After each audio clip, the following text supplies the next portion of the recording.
Hi, I'm Chris Eliopoulos. I'm the letterer of thousands of comics, as well as the illustrator of the Ordinary People Change the World series and co-creator of Xavier Riddle and the Secret Museum on PBS Kids. Join me this Monday, April 25th at 7 o'clock on the IzzyVerse.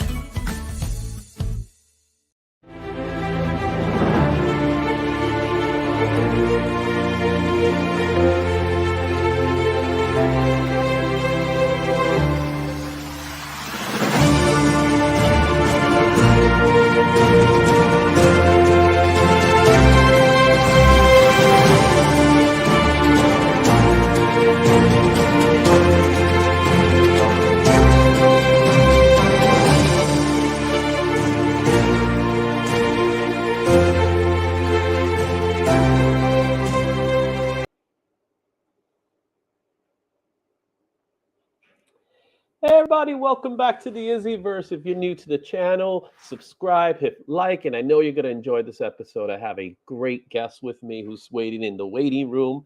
And before we do that, I just want to share with you a couple of things that are going on in the next couple of days and weeks. So starting with Thursday, this Thursday, I'm going to have Carol Pinitsky. I hope I said her last name right. She'll get me on that one.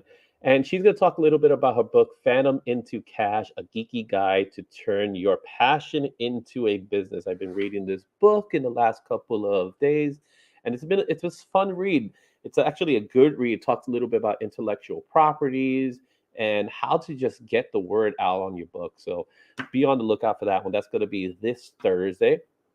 Also, what's important to note that Free Comic Book Day is coming, and that's happening May 7th. On that particular day, I'm going to be going out to a whole bunch of comic book shops. I'm going to be going out to Squiggy's Dugout. I'll be there in New Rochelle. Then I'll be at Collector Cave in the Bronx. I'll also be stopping by New York Hardcore Comics, and I might even be in a couple of other spots. Who knows what's going to happen? But now I'm going to introduce to everybody the guest of the evening. He is an illustrator. He is an artist. He's a letterer. He's done a lot of work in the business, and he's most notably known for his work on Xavier Riddle and the Secret Museum that's on PBS Kids, as well as being the illustrator behind the popular Ordinary People Change the World I Am series. We're going to be talking to Chris Eliopoulos. Did I get the last name right? You did good, Izzy. Yeah, I've been practicing it. That's what has been happening. Yeah, I know. It's a tough one. It's a tough one. Think of it like Superman, Metropolis Eliopoulos. Yeah, I was thinking the same thing. I was like, okay, I got it. The I is an E, and I know this firsthand with my name in particular. So my real name is Ismael, but what ends up happening a lot is that people call me Ishmael, and I actually don't like the ish part of it. So we ended up with the Izzy, and that's how Izzy came up. And then as a result, we got the IzzyVerse. So I like it. It works. Yeah. So welcome to the show, Chris. Thank you. How are you doing, sir? Doing well, thanks. All right. Let's talk about everything, but let's start with the beginning. Mhm. Comics, Yep. right? I ask all my guests the same question. What got you into comics in the first place?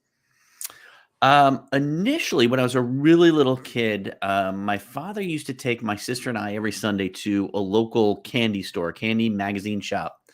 And he would say you could pick one item out. And my sister would always get like a candy bar, which would always be done before we even left the building. And I chose a comic book because I knew it would last longer. So I collected all these. And if you look behind me, right in this rack, I still actually have some of those actual comics that I got when I was like Hmm. 6 years old that are just they're in rags because I would read them cover to cover over and over again. Um, and then I sort of fell out of it. Like I had a bunch of comics, saved them, but I fell in love with the Peanuts comic strip and then comic strips in general, and I sort of focused on that realm. And then in high school, I had a friend in the band. We were in the band together, and we found out he liked comics, I liked comic strips. And so he introduced me to John Byrne comics, the X-Men and others. And I fell in love. I mean, I guess I fell in love with comics, but I really fell in love with John Byrne comics. Mhm. And so we started just everything in our lives was just comic books for that period of time. And then when I left high school, I sort of dropped out of comics again and went back to comic strips.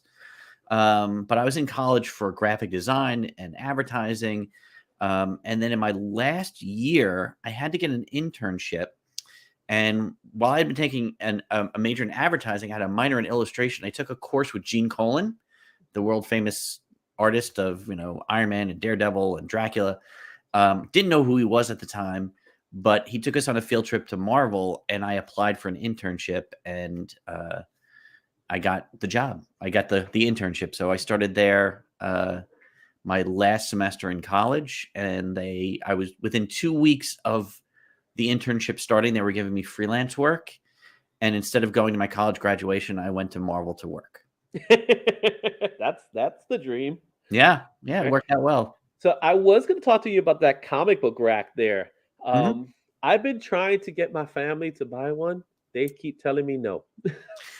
Yeah, I got this one from Jim DeMonakis, who's an old friend, who did a Kickstarter and then created like a whole company making them. I don't know if he's doing them anymore, Mhm, but yeah, I think they were somewhere in the $300 range. mhm. Um, but to me, it's worth. I mean, look at it; it's phenomenal. Yeah, that's what I say. It's like you gotta find a nice place for them, and it's awesome. You could just pick your books. You could read it. And You could it's a change them. great conversation starter with people. Mhm, Um, anybody that comes to the house sees it right away and makes a comment. mhm. I don't know if you follow on Twitter, there's this account called Room Raider. And when the pandemic hit, everybody was doing news shows and all that stuff from their homes, and they would do setups. And these people would rate the setups of their room. Mhm. And, we give them a score from 1 to 10. And in my case, they actually did me, and I got a 9 out of 10. They said the spinner rack was good cause to get a 9 out of 10. So it got me a good Mm. rating.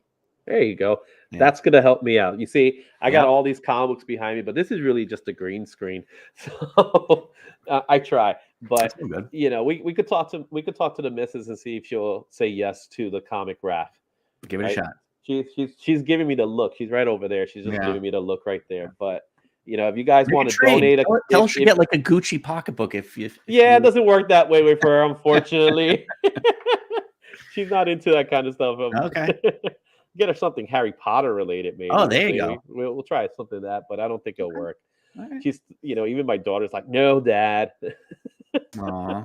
Yeah, Well, tell her. See, ask her how it looks. It looks it great. looks great, right? I'll show her later. Yeah. So let's talk a little bit about your time with Marvel. You originally started as a letterer, Yeah. right? And talk to me a Right. little bit about that because again, when I was looking up your work, for the show, researching the show, I just found pretty much every comic book I could think of in the Yeah. 90s, 80s, and 90s of that time, of that era. And I just said, I don't recall him in this book in any way. And Yeah. it's largely because you were doing letters. Yeah, when I was on staff at Marvel, they brought me on as an intern because they saw my graphic design work and they knew I could do lettering. I had taken that obviously like as my parents saying, you can never make a career doing cartoon work. So try to get a degree with something that can actually make money. So I had learned graphic design and I came to love, lettering and typography and stuff like that. So they kind of geared me when I got to Marvel, pushed me in that direction. And a letterer by the name Ken Lopez, friend of mine, basically gave me all the tools to letter, showed me how to do it. And then I would spend my lunch hour practicing and figuring out how to do it. And then after like a year or so at Marvel, in the production department, they moved me up to lettering, and I started doing lettering in-house, basically, which meant I would fix the mistakes or make corrections on other letterers' work. In fact, if you go look at the Weapon X series with Barry Windsor Smith, it was lettered by Jim Novak, but Barry kept changing things, and so it was my job to fix them. So it was like a thing where he would come to the office, bring his pages, sit over my shoulder, and have me make lettering changes to the pages. So it was kind of a weird, surreal experience, like having like the creator of this like magnus opus, right? I mean, it's like one of the most amazing series, that Weapon X series. I even there was a logo design for the series. He didn't like it, and he asked me to redo a logo. So I did the logo that you see on that Weapon X series to this day. And I had gotten fairly good at the craft. And then people started giving me regular work, so freelance lettering work. So what I would do is I would work all day on staff. I would take pages home at night. I would stay up until 3 a.m. lettering pages and bring them back. And it got to the point where I was making more money at night working freelance than I was on staff. And so I gave my notice and I went freelance, and I've been freelance ever since. So that's really where it started. So the early books I started working on, like I was on the original X-Force with Rob Liefeld. I did the last issue of Spider-Man with Todd McFarlane. I did a bunch with Eric Larson on Spider-Man. I was actually funny. I worked on the 30th anniversary of Spider-Man, Amazing Spider-Man, and I worked on the 50th anniversary. On the 30th, I worked with Stan and John Romita Sr., which was like absolutely amazing. There's like a credit you can never take away. And then I think I'm trying to remember. I don't remember if it was. No, it might have been. I don't even remember who was the 50th. See, the mind goes after a long time. But in between, I was on a lot of regular, but I was on the X-Men, I was on Fantastic Four, I was on the Avengers, I was on, you name it, I worked on the book. All the big crossovers for the early 2000s, I was doing. So those big company-wide crossovers, I was doing the main books. And at some point, I transferred from hand lettering to computer lettering. And then at this point now, I have a company with 6 people working with me that pretty much do all of the Marvel books at this point. So yeah, it goes on and on and on. That's really great to hear. Especially, I remember when it came to lettering, especially back then before digital was a thing, how difficult it was to actual letter a book. What's the name of that little contraption that people? Oh, the Yawns guide. Yes, the Yawns guide. I have 2. I have 2 like of 50. Yeah, I have 2 that I've never used. I've never even figured out how to use it because it was before the era of YouTube where you could go see for yourself.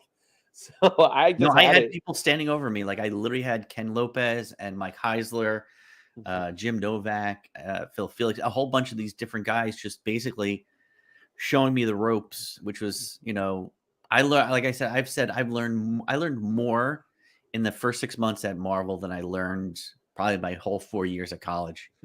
And when it comes to lettering the pages, right? When you see a page, you letter on the page, or you have like some kind of vellum or something like that that you do it on. So in the old analog days when you were lettering with a pen and ink, if the books were on time, you lettered actually on the board. So you would basically the penciler would pencil it, you would get a script, and then you'd get the actual artwork, and you would letter on the it sounds insane that you would trust somebody with a bottle of ink and a pen to just go, but you did. And especially those books, the ones that you just mentioned, the McFarlane's, the Liefels of that era. Oh, I was working on some of the biggest, books at the time. I mean, I was working on X-Men, X4, all these, and the early, the early 90s, they were like the big, I mean, we're selling millions and millions of copies. But yeah, and then if books were late, you would get, they would send you Xerox copies of the pencils, and you would letter on vellum, and then somebody in-house would paste them up onto the actual artwork. So it was more of a time saver than it was anything else. These days, it's all digital, so you don't even see the artwork. You don't even have to worry about that stuff anymore. It's all files, and so. So you move from letter and you transition to the actual work. Let's go ahead and show off two of your works that you did in Marvel. Franklin Richards and Lockjaw, two very fun books, of course. Yeah. Franklin Richards was part of a series of books. Right. Tell me how the transition took place from letterer to artist. So, like I said, I had always wanted to be a cartoonist, and what happened is I started to make real good money lettering. You forget. So this was the math in my head at the time, right? So an artist would make a penciler would maybe make $100 a page. And these guys would put all this detail, and it would take them a day to draw a page, right? And it would kill them. And they have to do, 22 pages in a month. I could letter 10 pages easy in a day. It got to the point where I had lettered one book. It was a 36-page story I lettered in a day by hand. And in those days, I was making like $35, $40 a page to letter. It was a no-brainer. I was making tons of money. So I just kind of stuck with the lettering and kind of gave up a little bit on the cartoon work. And after working on Spider-Man with Eric Larson, we became really good friends, and we would talk all the time. And I lettered Savage Dragon for him. But we were like on the phone like every day. And he lives in San Francisco. I live in New Jersey. And our wives were ready to kill us for the phone bills, because we would literally just get on the phone in the morning and talk all day while we worked.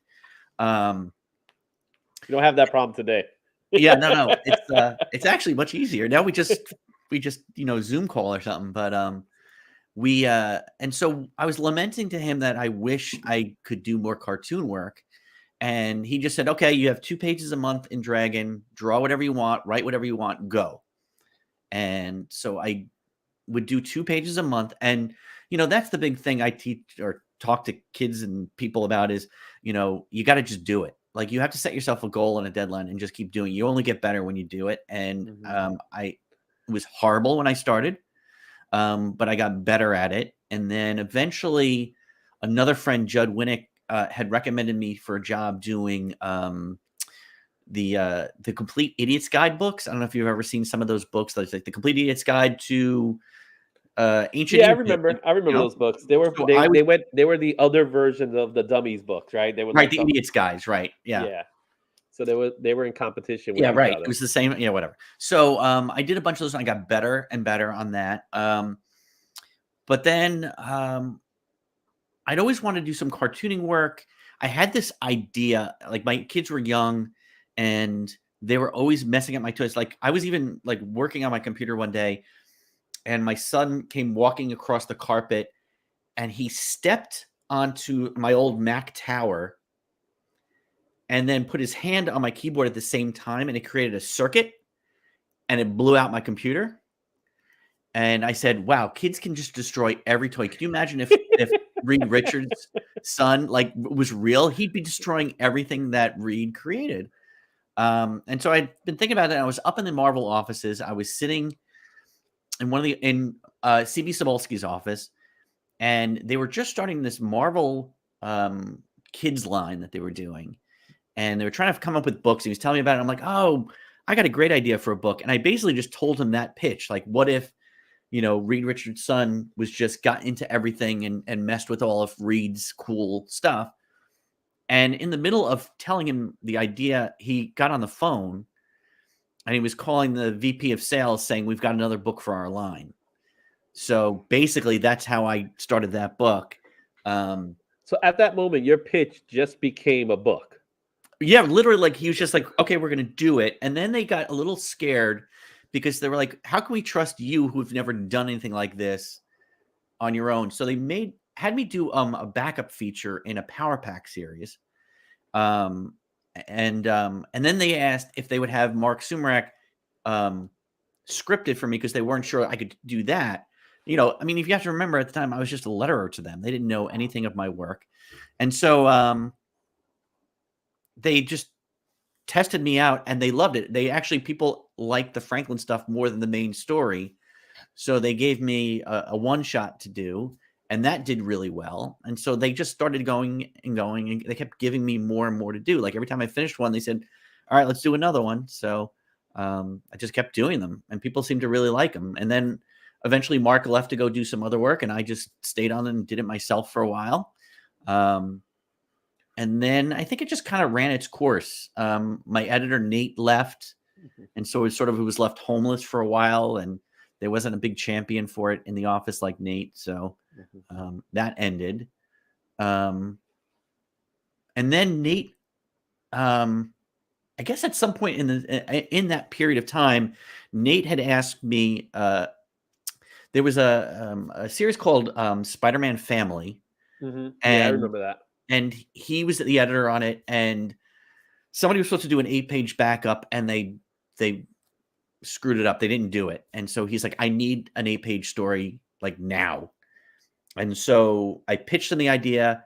He loved it.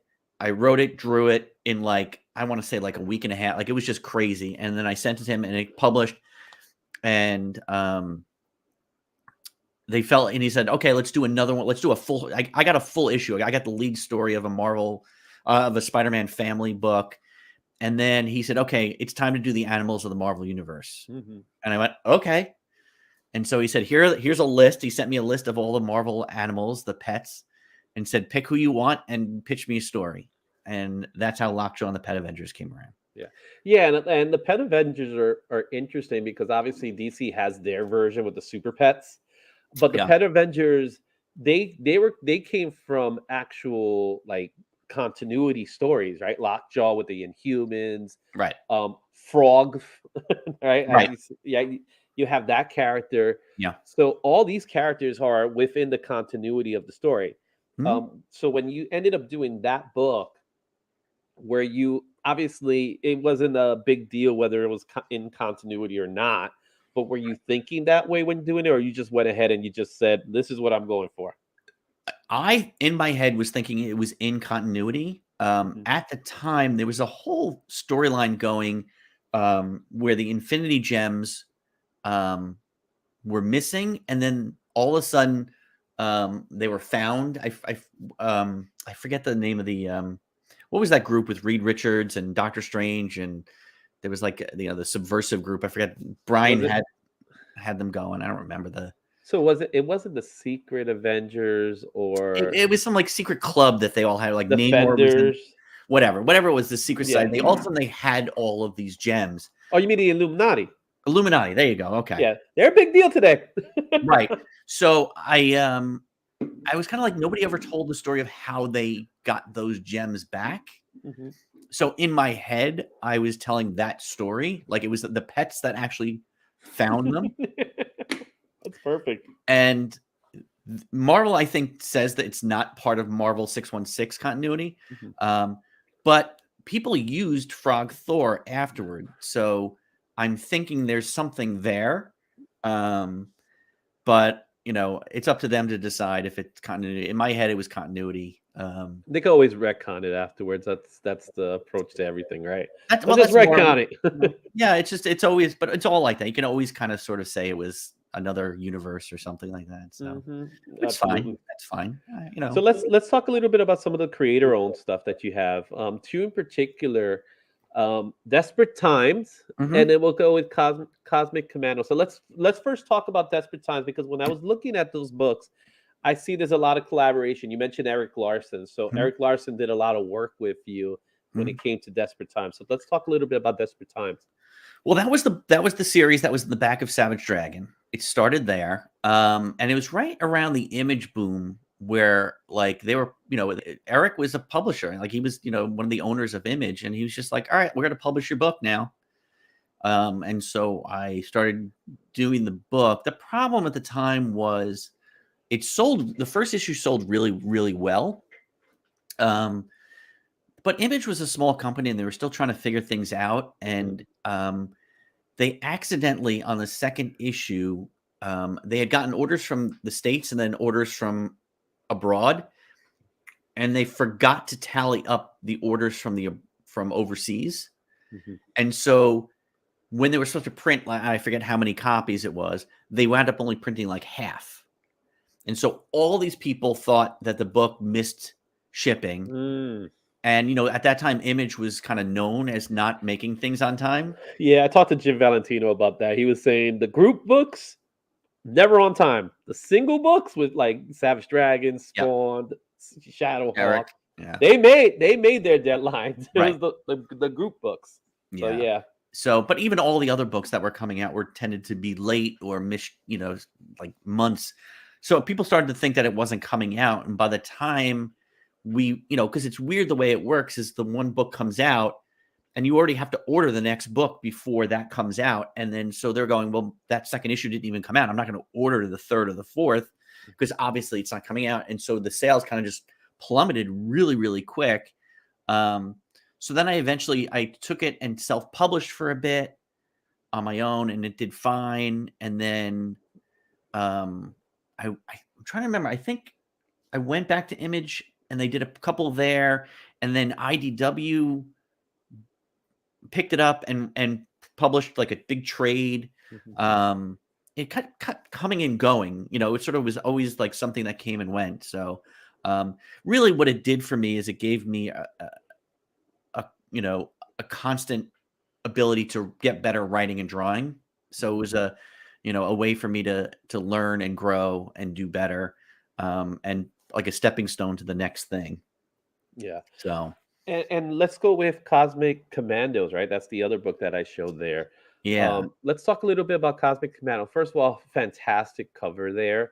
Thanks. With the whole, corn pops approach. Yeah. I actually took that picture. What's funny is the first issue of Franklin, I took that picture where he's flying through New York, and I did a photo background. My editor, Mackenzie Caden, had to block traffic while I laid down on a New York City street and took that picture. This one, I was lucky enough to just take a picture of a bowl and cereal in my house. But it's all me.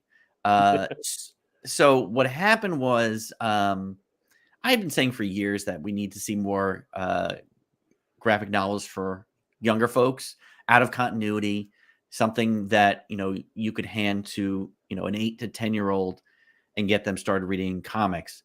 And for a long time, nobody really listened, even through the Franklin stuff and the petavengers stuff. Everybody kind of dismissed it.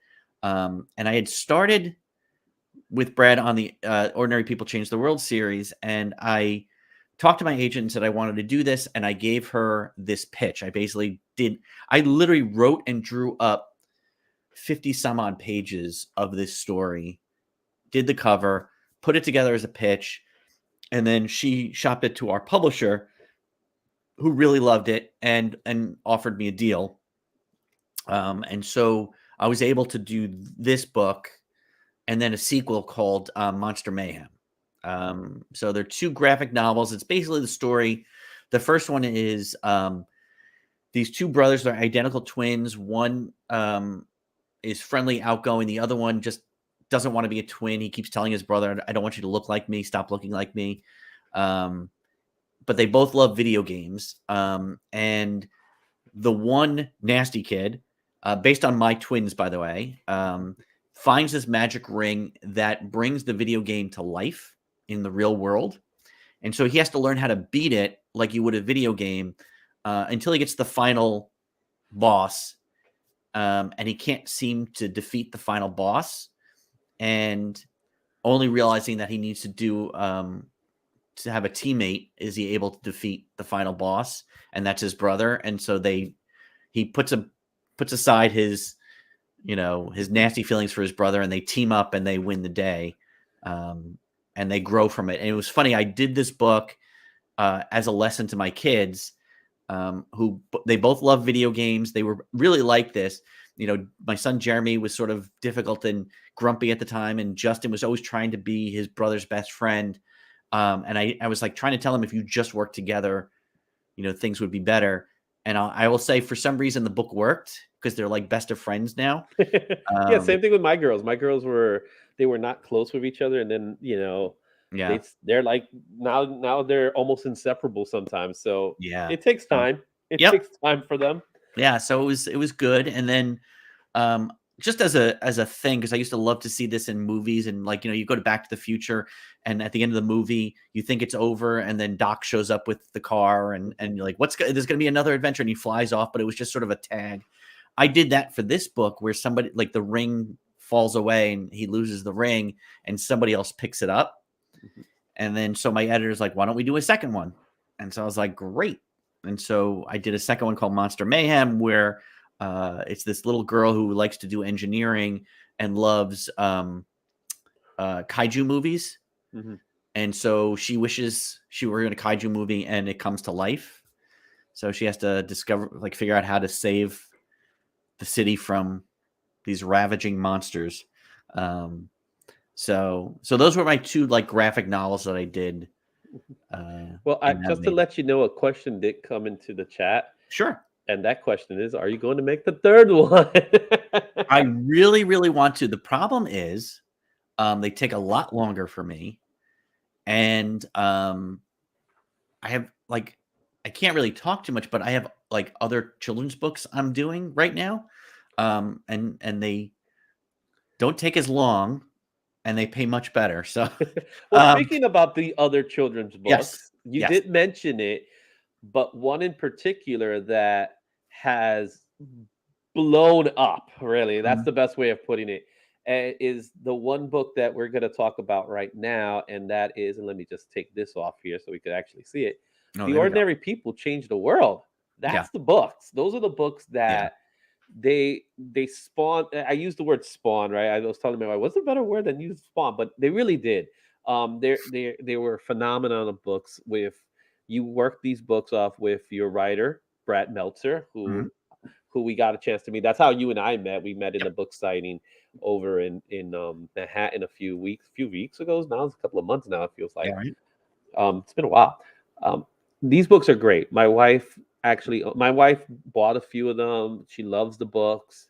There's so many now that it's hard to really find out. But what I love the fact is that you guys, both you and Brad, ended up writing books about real life characters. And now you threw in Superman and Batman for the comic book guys. Yeah. So I know the question I always asked was, when are we going to get our Marvels? And more importantly, when are we going to get our Stan Lee, our Jack Kirby's? Those are the books that I'm interested in getting eventually, when they do come out, if they ever come out. So let's talk a little bit about that. Yeah. Those books. Well, I will say, before we even get started, that Stan and Jack and Siegel and Schuster have been on our list to get to. It's one of those things. It's sort of like Brad, me, and our publisher kind of decide together who we're going to do next. And a lot of times it gets based on things that we're seeing around us, or a void that we think needs to be filled. Things that, we're seeing that kids need to learn about. So it changes from time. Like, we've had people that we were going to just about to do, and then we switch gears because we found somebody that we feel works a little bit better. But yeah, it was interesting. I had come up with the idea of Cosmic Commandos, and I had gotten interest from Scholastic, and they were talking to me about a possible book deal, and I knew nothing about the book world. And Brad and I had met on Twitter, of all things. We knew each other because of our comic book work, so we sort of followed each other. And then he had his TV shows, and every time an episode would air, he would sort of do like a Twitter, like, you tweet along with the show. Like, he would talk about what was going on in the show or things that were going on. And so he and I would go back and forth on Twitter at that time. And so we sort of became Twitter friends. And I had sent him a note, just basically, I was just about to send him a note asking him about about the publishing industry, and he goes, yeah, that's great, but let's do like t-shirts together. And he's like, I have these ideas for like real heroes. Let's do t-shirts. And so we designed some t-shirts, and he tried to make it a go. And finally somebody just said, why are you trying to make t-shirts? You're not a clothing line person. You're a book writer. You're a book person. And he kind of was like, you're right. And he goes, okay, Chris. He took a paragraph from his Heroes for My Daughter series. Like, he wrote a book that was just basically a page, like a paragraph on each historic figure that he wanted his children to look up to. And one of them was Amelia Earhart. And he said, he gave me the paragraph and said, turn this into a children's book. And so I went back, and he and I went back and forth, and I drew up a whole book just using the language from that. And then we shopped it around to agents, one whom loved it and said, I want to work with you guys. And he was like, great. And we shopped it around, and a few different places wanted to publish it. And we found our home with Lori Hornick at Dial, which is a part of Random House, Penguin Random House. Gotta get that right. And so we just started, and it was basically the premise of showing children historic figures, the characteristics that made them heroic. It doesn't necessarily mean, going to the moon, but just, what does it take? What kind of qualities and values do these heroes have?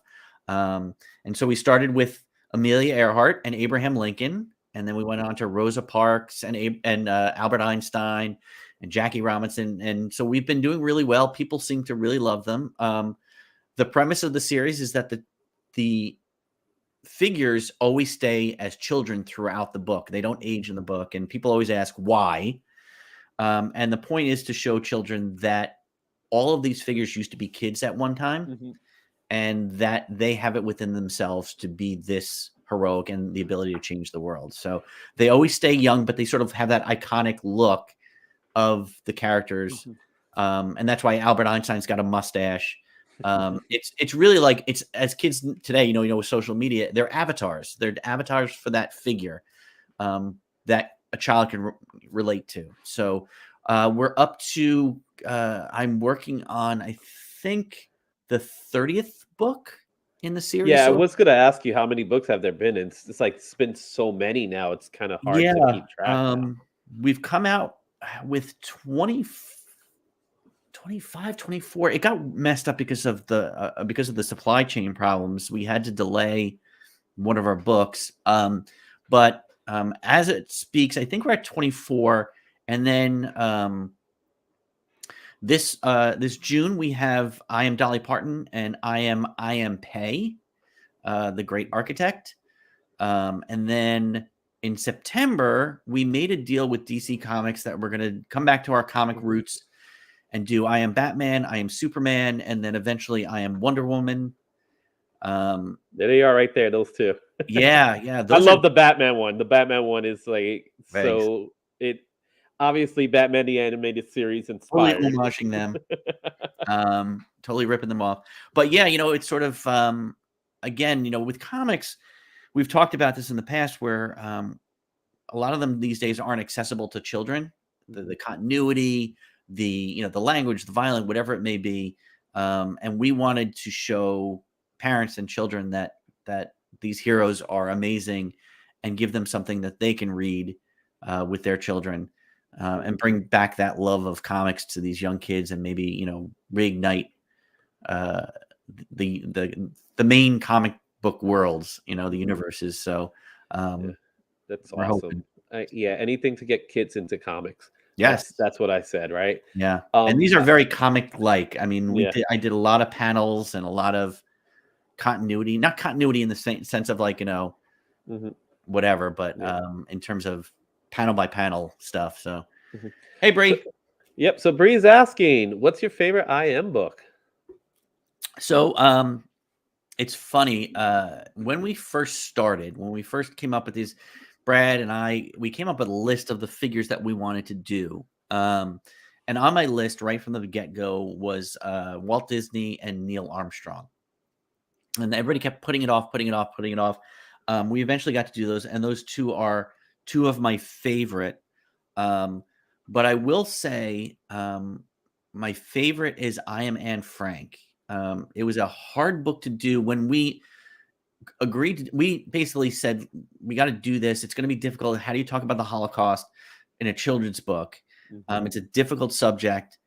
And we figured nobody would buy the book because they'd be scared of the subject matter for their kids. Yeah. So we basically went in there figuring we were not going to sell anything. And we did the book, and there were some artistic challenges. We when they went into the apartment, what I did was each time, every page, the panels would get tighter and tighter to the point where it was almost all black space around it, and these tiny little panels to kind of get that claustrophobic feeling. And I think it worked. The book sold really, really well, and it surprised us, and it pleased us that people were willing to come along with us. I think we earned their trust, that we weren't going to be graphic and show death and ugly stuff, but to show that there's a positive message. So she tends to be my favorite right now. Yeah, it's a beautiful cover. Just to show it, it's one of the books I picked. It's the one right up here on the upper left hand side. Yeah. And she's one that stood a child. That was right? That's the thing that we were talking about. She's the first subject of our book series that never got to be an adult. Like, yeah, she passed away. unfortunately. Yeah. Yeah. But she left a great legacy and an important lesson, and so she really is a hallmark of this series in terms of values and lessons to learn. So, and then even right next to her, Malala has been an interesting story too. A brave person who stood up and said, "I deserve an education." So, I fall in love with these figures, every one of them, as I do them, because I have to do so much research, and you just fall in love with the person that they are and were. So for me, it's a joy. I love history. So for me, this is the best job in the world. Yeah, it just brings me back to when I was a kid, and one of my favorite PBS shows has always been Reading Rainbow.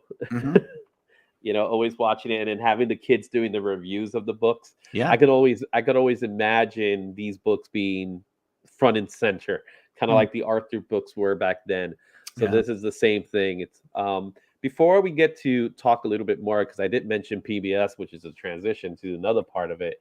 Yeah. Another question came up from I don't even know how to say it. 10 Turuna. I'm not sure or anything like that. So my apologies. And it says, what do you think about the book or episodes about Osamu Tezuka, the creator of Astro Boy, and pretty much all of anime really at the end of the day? Yeah. It's so funny. I brought up Miyazaki, who's the head of Ghibli Studios. I love his movie. I've been on such a kick with him lately. I would love to do a book about him. I love his movies. I love his message. I've been watching a bunch of documentaries that I found on him. A lot of these people are on the table, and I would it's hard. I hope we're trying to. I think we've discussed him also with the TV show. As well as like Stan and Siegel and Schuster and all of those. We're trying to, a lot of that stuff is also rights and making sure that we can have the right to do an episode on them. But yeah, I've sort of garnered a new love for anime and manga these days. My kids are like, they've got a subscription to Crunchyroll. Yep. Crunchyroll. That's a big one. Yeah. Yeah. We got Funimation, and my kids eat up that stuff. Personally, my two favorite right now is My Hero Academia, which is very close to X-Men. Right. So it's like X-Men based. They're called quirks, but mutant abilities, really. Things like that. And another one that's really good, that's with anime in particular, is very difficult to jump on a board because there's so many episodes. Yeah. But Demon Slayer was fantastic. So those are two very popular ones. And if you ever get a chance, if you have some time, which I'm sure you don't. I know. I mean, my stuff Give it a my shot. tastes are old. Like I go back to what is it? The Yamamoto, the battleship, Yamamoto, is that the name of it? And I, then I'm not sure if I go back to Akira, Fist of the North Akira, Star, Ninja Scrolls. Obviously, Voltron is a big part of the anime. The Gotcha Men, Battle of the Planets, all that Battle fun stuff. Class, right. I I will love that say, stuff. as a side note to that, so as you said, Akira, I love Akira.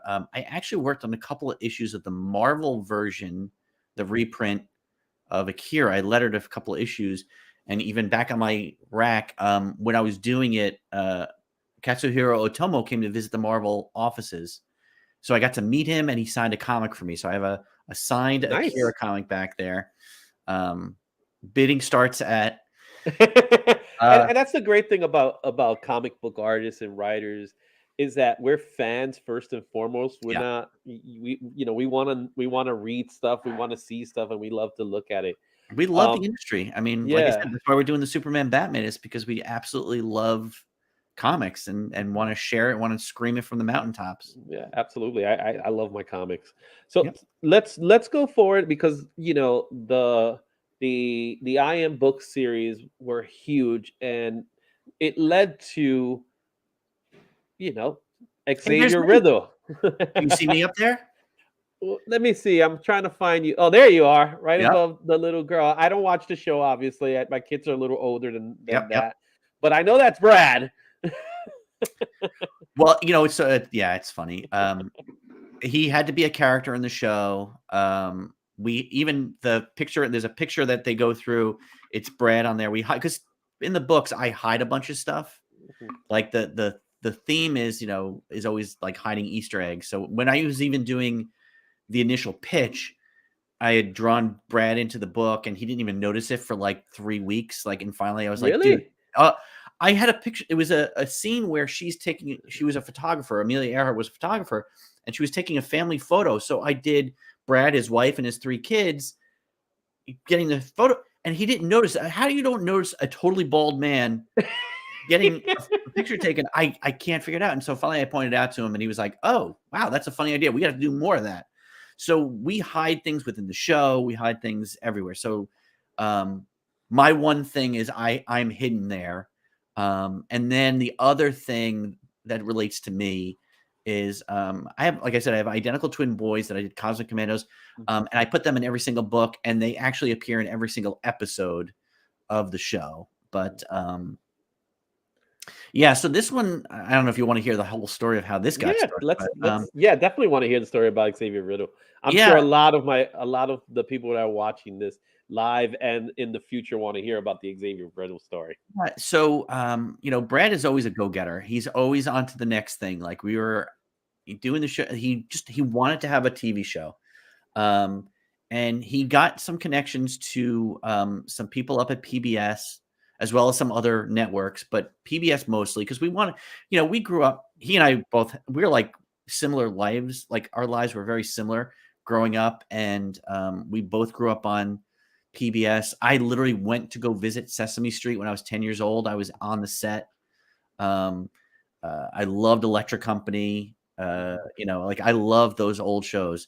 And so PBS was the thing. And so they had said, we love the work. Let's see what you got. And so Brad started working up the idea behind it, because it couldn't just be like every week a different hero. You needed to have anchor characters, somebody that the viewer could grab onto and follow throughout. So originally, I think we went through 5 or 6 different pitches. Initially, the first pitch, I think there was like 8 kids. It was like a club, and like there was like the one kid who was, it was almost like the Goonies, like one kid who was good with technology and one kid who was this and that. But they felt it was a little too much. There was just too many characters and too hard to follow, and the cost would run too high. So Brad would say, okay, here's the latest pitch. I need some art with it. Let's, and I literally would draw up character designs, scenes, like when they would go to the museum looked totally different. It looked like the old, like a big giant warehouse with just stuff everywhere. And then we would pitch it to PBS, and they'd go, not there yet. Try something new.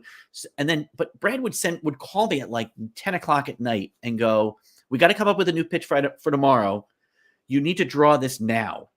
And I would stay up until like 4 a.m. drawing up, pictures for this pitch, and then send it in. And eventually, they really liked the pitch idea and wanted us to go to pilot, which means they tell us to go pick out an animation studio, which they gave us a few ideas of who to go to. We talk to them, and then they give us a bunch of money and say, go make this happen. Now, we don't get all the money. Like, the money goes into production costs. We get a little bit of the money, but it was mostly to just get it done. And so we put together, and the only thing the vice president had said was, whatever this show turns into being, however you decide to play this out, it just has to look like Chris's artwork. That's it. That's the one thing that we're boxing you in on. So, so we went to the animation studio. Basically, I had to show them how to draw like me. Basically give them, I actually did videos. Like, I would just record myself drawing characters for them to see. We designed up the characters and strengthened the look a little bit. And we wrote out, and we all went back and forth on the ideas, the story ideas, what would be the premise. We finished it up. We brought it to them. They liked it. They did some, I guess, when they go and take it to the public and they test it, they do some testing and see what the reactions were. And it tested really well. It was funny too, because some people would come back and say, oh, it looks like those books I have for my kids. So that was, that's the idea. yeah. And that was good. And so, when it came down to it, they said, we love it. Let's make it a show. And so initially they told us to make 72 episodes and a movie. So, and each episode is half of a show. So it was like 36 shows and a full hour movie. So, and we had to hit the ground running. It wasn't like, oh, you've got plenty of time to do this. It was like, we need the first few episodes soon. So we went to town. So, and really that's the true story. And then once it was on the air, everybody loved it. We toured initially to promote it. Right before the show came out, I went around the country, went to talk to schools, and then we did the premiere at the Library of Congress, which was absolutely amazing. So you can actually, if you go onto YouTube, you can watch that video. If you look it up, it was a fun night. So that's awesome. Yeah, Xavier Riddle is like, even when, again, my wife has been following a lot of Brad Meltzer's work for a very long time. She's just like you said, Twitter friends and stuff like that with Brad. Right. But Brad's he's very approachable in that way, where you send him a message on Twitter, Facebook, or Instagram, and there's a good chance he's gonna respond, which is something I've always found very good, especially in a person that is as busy as he is with all his, not just his kids books, but really his adults books and everything he does. Yeah. He's always gracious. He's always got time. It's very interesting. I learned a lot from him in terms of being humble, in terms of never settling, always promoting, always remembering that the people who buy your work are the people that supported you and support you, and then you should always treat them with kindness. He always says, like, I go, why am I going to go to this bookstore if 4 people are going to show up? And he goes, it's 4 more people than you had yesterday. You go and you get every person and you greet them and you talk to them and treat them as you want to be treated. Like he's like that in person, like not online, like at, privately, he treats everybody well. He's always looking out for everybody. He's always supportive of his friends. I can't say enough good things about him. That's great. All right. So let's go and talk about one of your latest project, and more importantly, award-winning project. The Yawns are coming. You see, I said we would do it right at the end. Well, everybody has their yawns, right? Right. Now that I've bored everybody, they can all start going to sleep. It actually makes me want to yawn right now just looking at them. That was the hope. So talk to me a little bit about this book. The Yawns are coming. Award-winning. Yeah. Right? It's great. Yeah. That's so good. Congratulations on that. You got that announcement was this week, right? This past week. Yeah.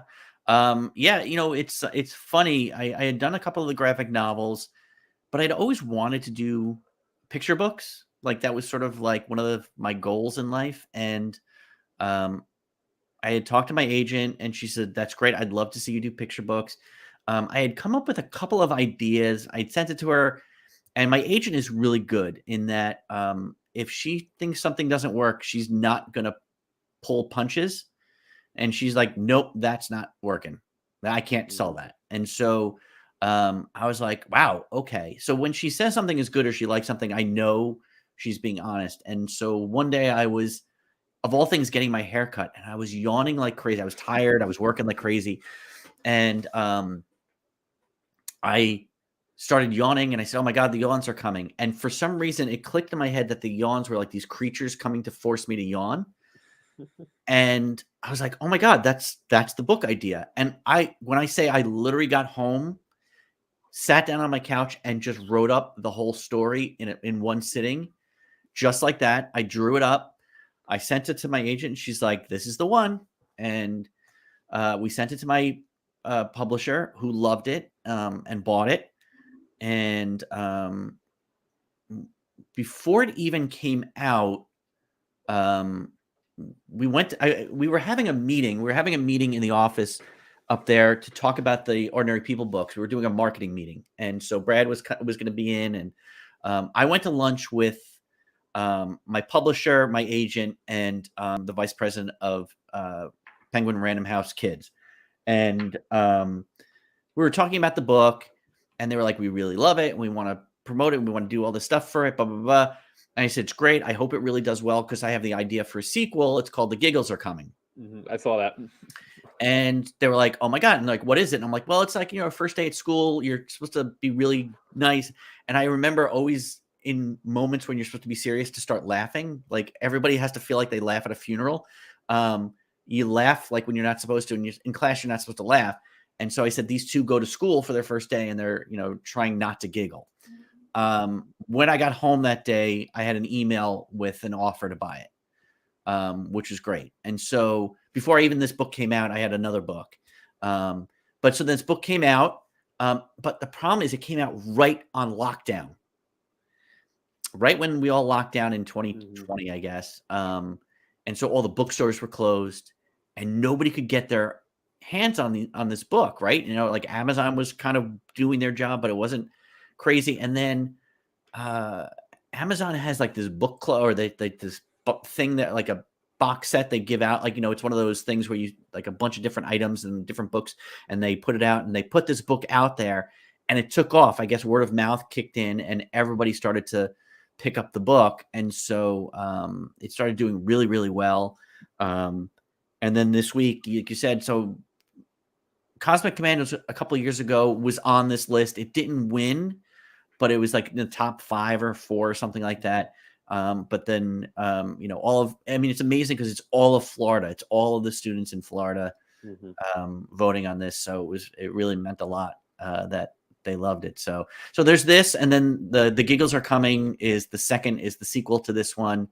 And then I haven't really announced it. So maybe do you want an exclusive? Yeah, let's do it. It was announced in the trades, but I have another book coming out in the summer of 23. It's called A Little Angry. So it's all about emotions with me. So that book will be out. It's not these characters, but it looks the same. It's sort of this style. So I'm thinking I've created a universe where this all goes on. And it's just basically I actually wrote it during the pandemic when everything was locked down and everybody was so angry all the time. And it's this little kid whose toy gets broken, and he gets a little angry, and then the little angry gets bigger and bigger and bigger. So, and it's like a little character. So he's like a little Hulk. Well, it's a separate character, so it's like a little character that's next to him that's reacting in his emotions. So, so that'll be out in the summer of 23. So, looking forward to seeing it. I really am. I love your work. Thanks. And it's great. People have been chatting, so Oh, good. before we go, if Yeah. you guys have any questions, go for it. I think it's a good opportunity. We've kept it within the hour Yeah. range, but I think we have a few minutes if Yeah. you're If you okay got a with that. question, bring it on, and then Yeah, if you guys got questions, now's a good time. I know someone mentioned that you were talking a little bit about one of those cartoons that he said it was Star Blazers. is So that what it's Star called? Is that what's with called the in the ship, United States? yeah, Star Blazers. I think that is the cartoon. So That's cool. Yeah, I yeah. wish.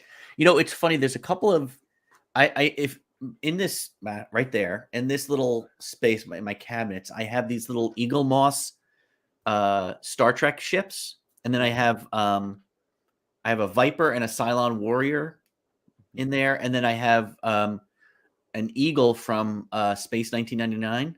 Mhm. I really want that battleship Yamamoto. I don't know if I'm getting the name right. And then I want the ship from Fantastic Voyage. Do you ever see that movie? I know which movie. I know the movie. Yep. I actually never seen the movie, but I know which movie you're talking about.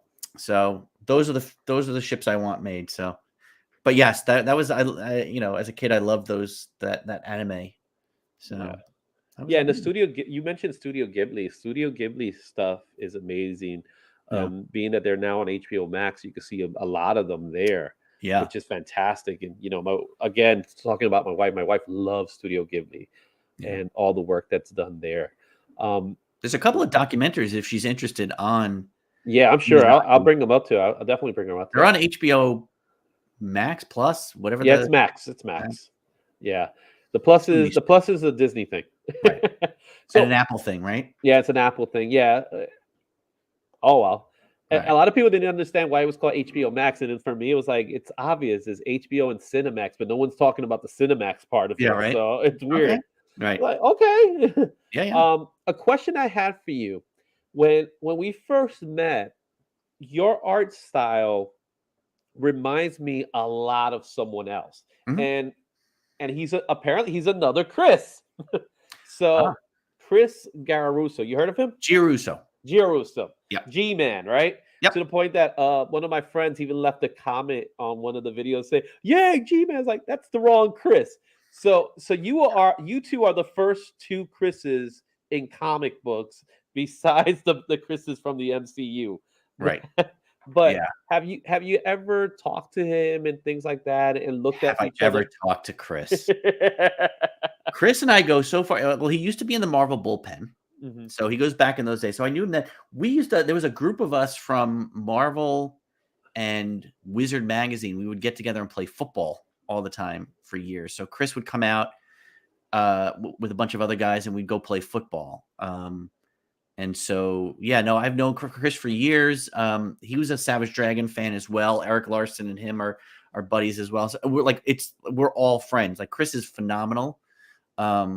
He deserves to be getting more work and more accolades. I feel bad because people do get us confused a lot. And, I mean, I've had people say to me, I love G-Man or I love that stuff. And I kind of just go, hey, man, that's Chris. That's great stuff on him.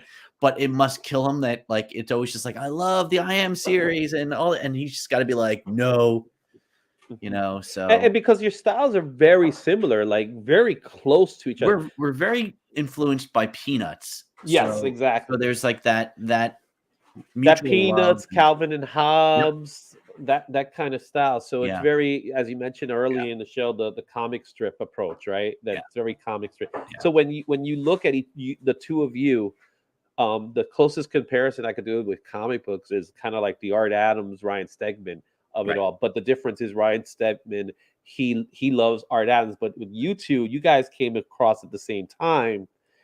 Roughly around the same time, but it both stems from your love for Peanuts and Calvin and Hobbes and things like that. So I had to throw that out because he's awesome. I remember I was like, I had a picture and I mentioned it to you, and you went like this, oh, okay, and then that's when it dawned on me, like, wrong, Chris. And I always feel bad because it always makes people feel bad, and so like I don't want to hurt their feelings. I know. It's hard with our two weird last names to get us straight. So. And you're both Chris. That's the best part of it all, right? So sometimes I just thank people. And the only time I really stop is sort of like if they ask me to sign it, I'm like, eh. But I will say we did one of the Marvel, when he was doing the Marvel stuff, the mini Marvels, he penciled and I inked one strip. So we worked together on a Mini Marvels at one time. Oh, Mini Marvels. I remember Mini Marvels. I think Yeah. I have a book here and there, Mini Marvels. Yep. That Spider-Man was in the cover. I remember the cover Yep. with Spider-Man. Love Good that one. stuff. He should be doing Yeah. more of it. Yeah. Yeah. I definitely love to see more of his work. Oh, here's the Yeah. question. So let's see here. What is Chris' relationship with Len Tesla and the Old Walt Disney World podcast? Yep. And should we expect a comic on Hank Lonely sometime soon? So for Oh, you, WDW podcast. yeah. That's what you say. So Len Testa is an old friend of mine. He used to do a podcast called WDW Today, which is about Disney World and stuff like that. Len also works on the unofficial guides books to like Disneyland, Disney World. And I actually drew some stuff for him for a couple of books that may still even be in the books. I don't remember. I don't even know. But yeah, Len does. He's got a thing called Touring Plans online. Helps people with navigating the Disney World fiasco, the craziness that's down there. But yeah, so I'm a Disney nerd. I've been going to Disney for years. I actually do a podcast with another person from that podcast, this guy Mike Scopa, and we talk about Disney every week. So I'm sort of you would love my my coworker Angela. Oh, she's a Disney. She goes to Disney every year, maybe twice a year sometimes. Yeah, we used to go like 2 to 3 times a year. I also run the marathons there, so yeah, she did the marathons too. Yeah, Definitely did the marathons. I remember that. I'm all in. So yeah, we went to Disney last year, and for us it was awesome. We did the whole Disney as well as Universal. Yep. And of course, like anyone else, you go to those trips, you come back home, you need another vacation from that vacation. Yes, it's not a relaxing vacation, but to bring it full circle, the I Am Disney book, I drew Len into the book, and it's partially dedicated to him. So there's our full circle back to the Ordinary People Change the World series. All right. Okay, we've come across to our mark, and it has been great talking to you, Chris. Good talking to you too. Where can people find you and your work? Well, pretty much every bookstore, Amazon. But if you need to check on Twitter, it's at Chris Eliopoulos. Same thing. Well, on Instagram, it's at Chris Eliopoulos. On Facebook, it's Christopher Eliopoulos, I think. So I'm there. I'm always willing to answer questions, whatever you need. Cool. Well, I'm gonna put you back into the lobby so we can talk. We can have our after party discussions. But let me go ahead and thanks for everything. Thanks for doing the show, Chris. Really appreciate it. All right, guys. That was our interview with Chris Eliopoulos, just as we said. And thank you for the great interview remarks. Thanks for the shout outs. Again, if you like our show and you want to watch more, I am here. The IzzyVerse is here. It's here to stay. You can see me on YouTube, Facebook. Right now, I think we just hit 500 subscribers in YouTube. So woohoo, I'm really excited about that. Also, Instagram, you can support me on the Patreon, or if you want to just leave a donation for me. Everything I get, I put back to the channel, and that's the goal behind it. So that's what those QR codes are for. Okay. Now, with that said, I just want to remind everybody that this Thursday, I'm going to have my interview with Carol Panitsky, and we're going to be talking about Phantom into Cash, so a geek guide to turning your passion into a business. It's been a great show, guys. It's been fun. I will see you in the future. I'll see you soon. Take care, and thank you for being part of the IzzyVerse. Take care, guys. Bye.